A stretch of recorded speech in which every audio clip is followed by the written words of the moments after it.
Olá, meu nome é Carmen, sou responsável técnica pelo serviço de hemoterapia do Hospital Universitário Clementino Fraga Filho e estou aqui para conversar com vocês a convite da doutora Fernanda Azevedo, a quem eu agradeço muito essa oportunidade. Nosso tema é incidentes da doação de sangue e para conversar com vocês eu escolhi um artigo já um pouquinho mais antigo, de um francês, Danique Colaboradores, que foi publicado ainda em 2005 e que vai nos ajudar muito a progredir nesse tema. Sabemos que milhões de doações de sangue são recebidas a cada ano em todo o mundo. As nossas normas técnicas, que nós se enxergamos com muita ênfase na proteção ao sangue doado, à proteção do receptor, também trazem e devem ser seguidas normas de proteção ao doador. Para proteger o doador, é importante estarmos sempre atentos ao que ocorre durante o processo da doação de sangue e como nós podemos fazer esse processo mais prazeroso para esse doador de sangue.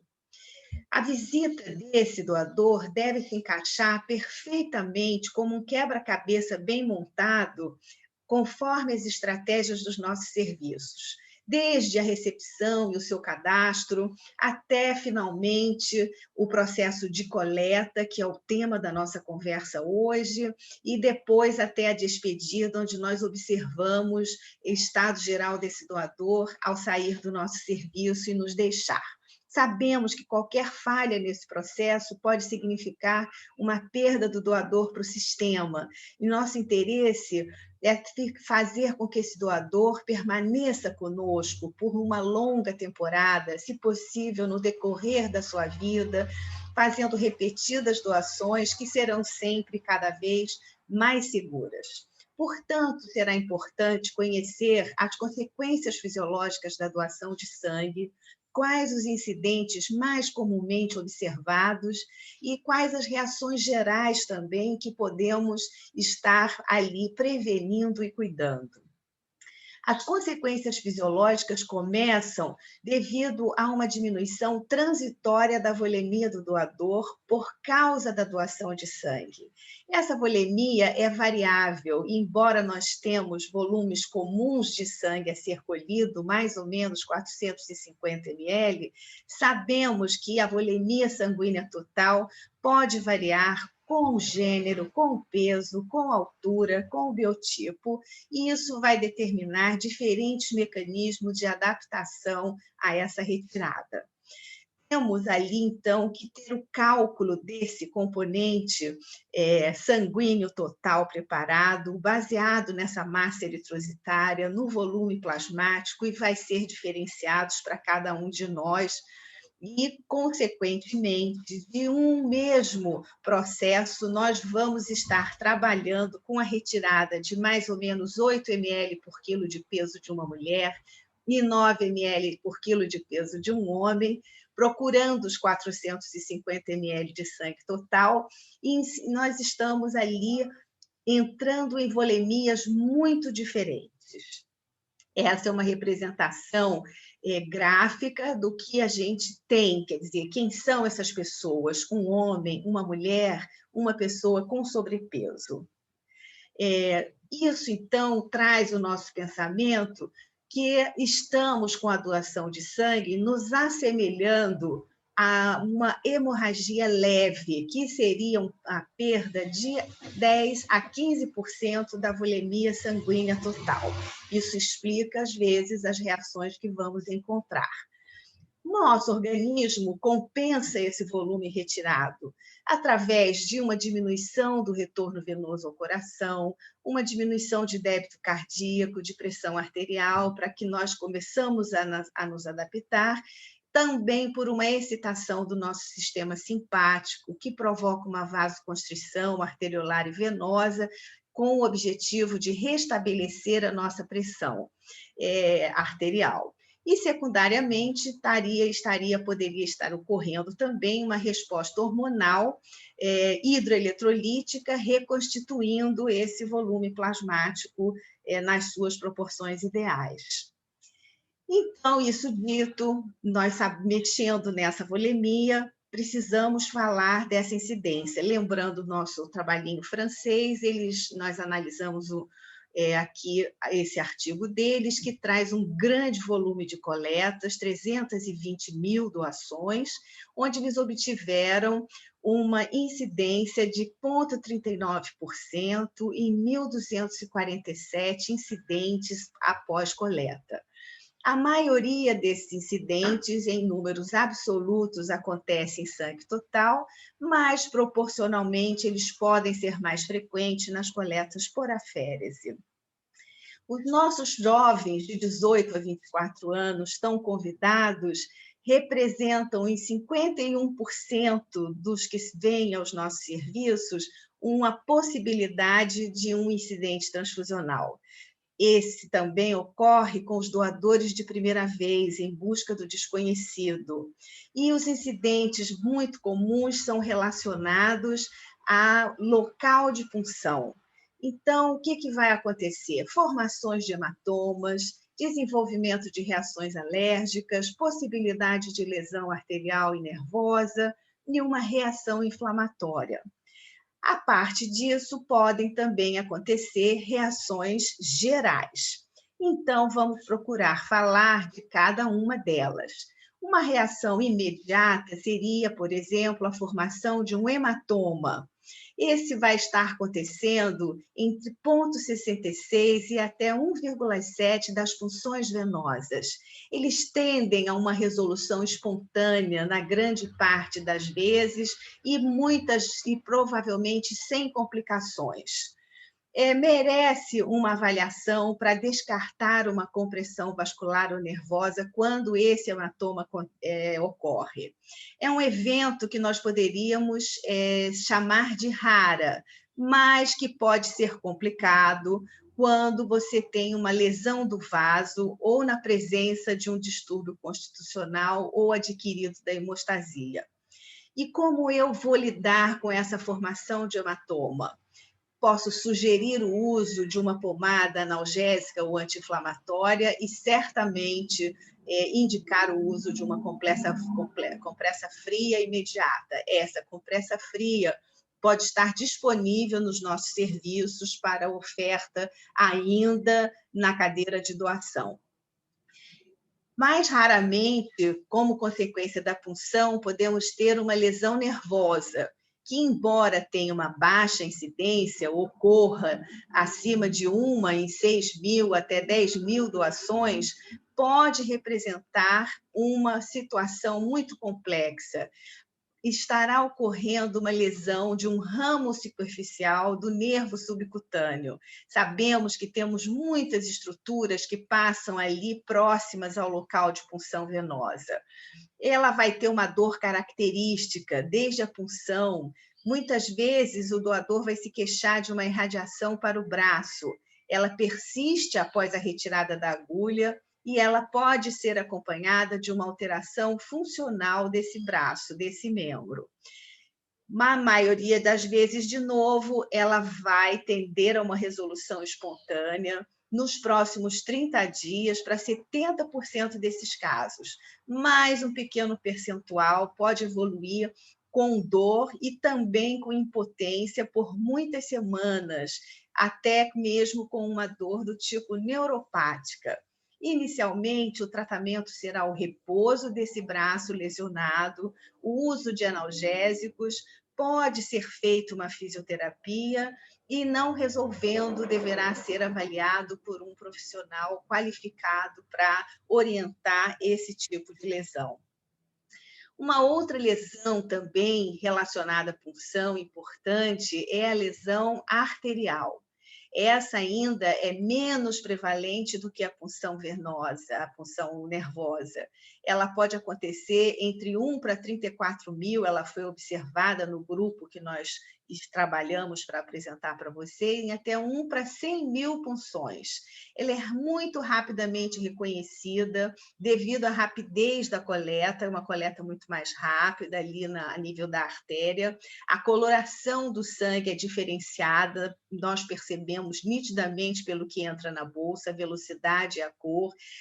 Também é possível observar uma pulsação ali no nível da agulha ou do segmento da bolsa, né? Como se estivesse passando aquele sangue na mesma frequência em que vemos o nosso pulso.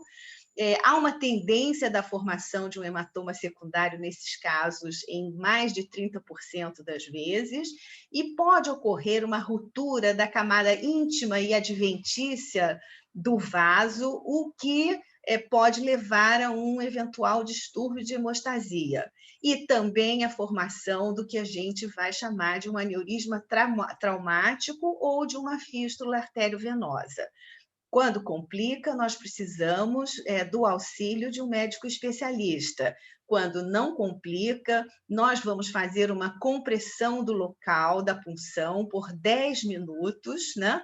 Pelo profissional, não pelo doador, pelo capacitado. Nós não podemos ficar bombeando essa punção, ela tem que ser firme, e vamos acompanhar esse doador para o desenvolvimento de outros sinais e de complicações dessa punção, se possível, fazendo um telefonema de seguimento para esse doador, de follow-up, para que nós possamos estar interessados nele e ele sinta o nosso interesse na sua saúde. Essas lesões de local de punção também podem acontecer mais tardiamente. E um exemplo disso seria uma flebite, uma infecção a partir do ponto de punção, que pode complicar com uma tromboflebite superficial. Um caso em 50 a 100 mil doações desse grupo foi observado, e pode ser acompanhada de uma adenopatia satélite na axilar. O doador pode se queixar de febre, apresentar febre, e será observado no hemograma dele também uma leucocitose. Em geral, essa área vai se mostrar avermelhada, com sinais de inflamação ao longo do trajeto venoso.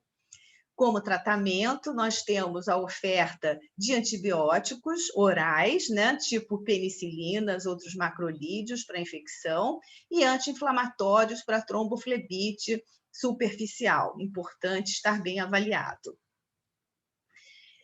Trombose venosa profunda é muito mais raro, né? Entretanto, a literatura, até a data avaliada, trazia 3 casos que se seguiram à doação de sangue. Um doador de sangue total e 2 doadores de aféres. Entre esses 3, 2 mostravam como um fator de risco o uso de contraceptivos orais. E então é importante estar atento para aparecimento da dor nos dias que se seguem a uma doação de sangue e nesse caso, havendo sinais, devemos proceder uma investigação mais criteriosa. Agora, falando das reações gerais, a que mais vai chamar a nossa atenção, que nós tenho certeza que todos aqueles que trabalham em sala de coleta já observaram, são as reações vagais.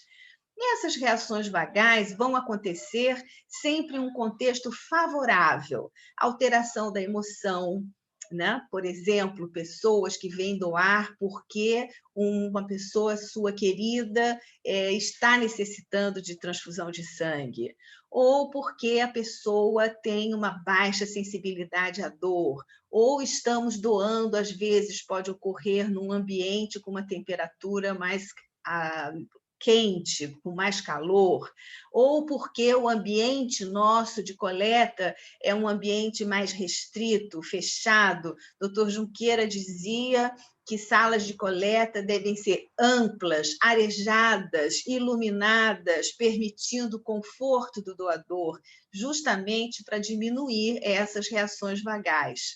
Sabemos que situações que favorecem vão fazer uma ativação do reflexo neurocardiogênico em consequência de uma queda de débito sanguíneo cerebral, e a intensidade e a duração desse evento é que vai determinar também o quadro clínico que vamos observar. Portanto, essa reação vagal será observada sob a forma de uma lipotímia, de uma síncope e até mesmo de uma síncope convulsivante.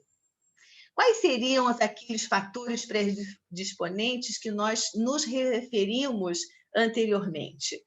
O doador de primeira vez, um baixo peso corporal, o doador muito jovem nas suas primeiras doações, o tempo de atendimento antes da doação muito prolongado, aumentando, né, essa ansiedade pré-doação, e aquelas pessoas que também apresentam uma pressão arterial muito baixa.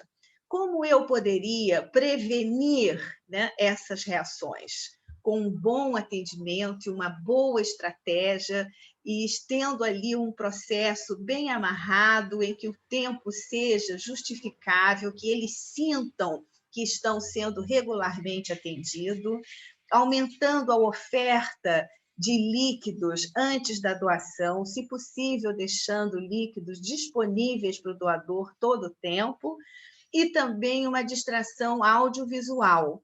Né? Hoje em dia, nós sabemos que muitas vezes o doador até já traz com seu celular a sua própria distração audiovisual, mas é interessante que os serviços igualmente se preparem para oferecer isso. E a lipotímia, então, que foi a primeira que nos referimos, ela, em geral, é precedida por uma sensação de fraqueza generalizada e uma sensação de perda iminente da consciência. O doador vai apresentar uma palidez, se queixar de turbação da visão, pode também apresentar sintomas digestivos, tipo náusea, e chegar a uma perda parcial ou completa da sua consciência. Na recuperação, vamos observar uma astenia prolongada, e isso aí vai variar o tempo de doador para doador, mas sempre nós observamos esse cansaço, essa queixa de cansaço, de astenia. A síncope.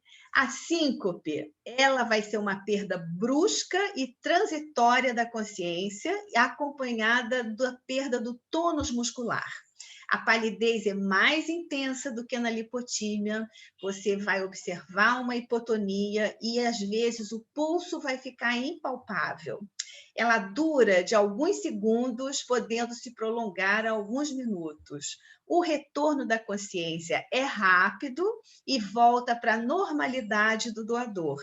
Então, com ali o acompanhamento e as perguntas normais, o senhor sabe onde está, o seu nome completo, a data do seu nascimento, que dia é hoje, nós vamos sabendo que aquele doador retornou para um momento semelhante ao prévio à doação.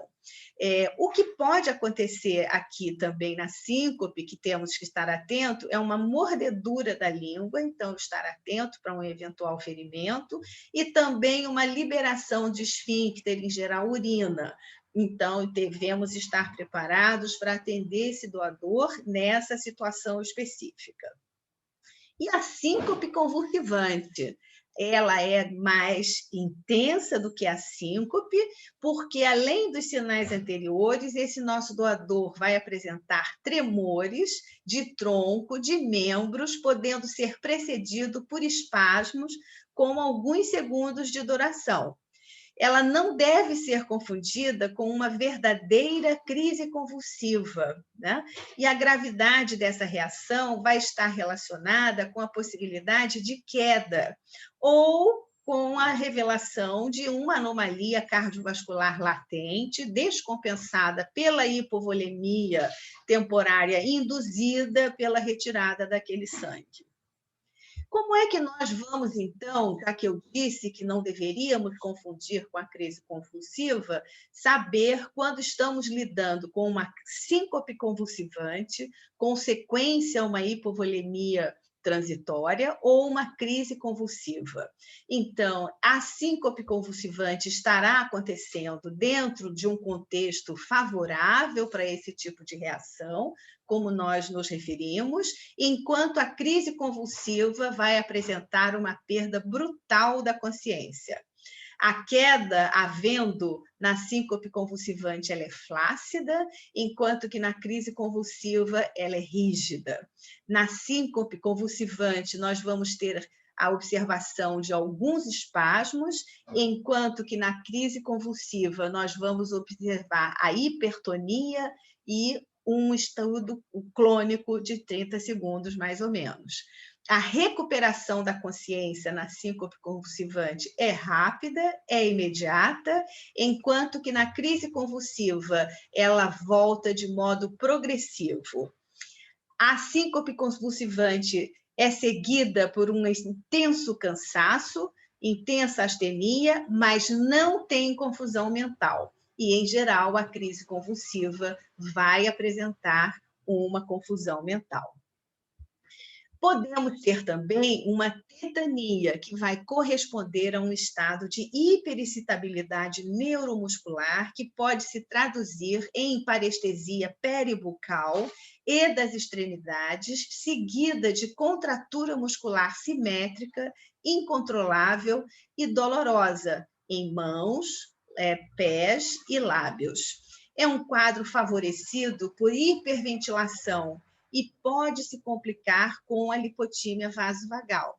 Ela é mais comum nas doações de aférese por causa do retorno do sangue citratado aonde o cálcio foi quelado. E o tratamento e a intervenção para essa situação seria a acidificação do sangue circulante, ou seja, a respiração do doador dentro de uma atmosfera de um saco, que, em geral, deve ser um saco de papel. Os problemas cardiovasculares associados com doação de sangue podem ocorrer. Em 1975, foram descritos retrospectivamente 5 casos de infarto agudo do miocárdio nas 24 horas que se seguiram a uma doação de sangue. E, nos 10 anos seguintes, o FDA americano recebeu outros 3 comunicados de morte relacionadas à doação de sangue, sendo 2 delas por infarto. A importância da nossa triagem. São eventos raros, com características comuns. Ocorrem horas depois da doação, em geral no dia seguinte, e seguem-se também a um esforço. É revelador de uma condição coronariana pré-existente. Pode estar relacionada a um quadro de hipertensão arterial crônica. Então, são chamadas de atenção para o que nós devemos estar observando, valorizando naquela triagem de doador de sangue. Pode acontecer também uma hipersensibilidade ao óxido de etileno. O óxido de etileno é utilizado para a esterilização de materiais, como, por exemplo, os kits de aférese. Isso pode ser responsável por reações alérgicas, desde uma urticária até um choque anafilático. E eu já tive a possibilidade de observar que esses curativos que usamos após punção para selar ali o sítio de punção cutâneo, né, são também esterilizados com óxido de etileno. E eu já vi doador de sangue fazer uma reação local na doação de sangue total com o uso desse tipo de curativo, e me lembrando dessa situação dos kits de aférese, fui buscar e vi que essa esterilização desse tipo de curativo também é feita com óxido de etileno, né? Uma outra coisa que pode acontecer, e agora estamos falando da doação de aférese especificamente, é uma toxicidade a medicamentos utilizados para uma doação, por exemplo, né, de granulócitos, quando você aplica ao doador um fator de crescimento hemopoético para a coleta de CD34 e de granulócitos. Pode determinar dor óssea, dor muscular e cefaleia. Nesses casos, quando for necessário, se for necessário fazer, é muito importante estar advertindo o doador de que esses sintomas poderão estar presentes nesse tipo de situação. Então, a maioria dos incidentes sobre os quais nós discorremos aqui para a doação de sangue são benignos, podem ser prevenidos como medidas de reidratação e acompanhamento do doador no seu processo de visita aos nossos serviços. Para os acidentes mais graves, muitos relacionados a estados clínicos pré-existentes, que podem ser explorados pela entrevista de seleção, principalmente naquela faixa de idade em que sabemos que esses acidentes podem estar ocorrendo. Esses dados mostram o quanto que é importante colocar em prática mesmo, né, não apenas no escrito, um sistema de hemovigilância para doadores de sangue que nos ajude a identificar e a intervir nessas reações e facilitando, portanto, a prevenção desses processos. A existência desses fatos confirma uma exigência ética ligada à doação de sangue. De um lado, a doação voluntária, não obrigatória, que permite que o doador não mascare informações importantes sobre a sua história. Essa é um fato muito característico em que aquele doador espontâneo, regular, ele passa a ser, de fato, um parceiro, e a tendência é que ele não mascare a sua história e que nós, então, encontramos, inclusive, uma sorologia com menos prevalências de marcadores infecciosos. Por outro lado, nós temos que estar atentos do ponto de vista técnico, né, para o desenvolvimento de técnicas de coletas que aumentem a segurança do doador e do receptor do sangue. Então, o nosso pessoal sempre bastante capacitado, com educação continuada presente. É muito importante que essas equipes que atuam em sala de coleta, que têm esse contato durante algum tempo com esses doadores, estejam preparadas para essa troca amigável, né, de informação, de contato, ao mesmo tempo em que não se perca o norte do profissionalismo ali presente e da observação constante. Nada que retire o foco da atenção do nosso flebotomista, e também um ambiente que permita o conforto, o bem-estar e até, quem sabe, o desejo de querer voltar do nosso doador de sangue. Então, muito obrigado a todos vocês por isso. Fico à disposição. Se tiverem perguntas, se quiserem enviar através da doutora Fernanda, eu estou à disposição. Doutora Fernanda, mais uma vez, muito obrigada e conte sempre conosco.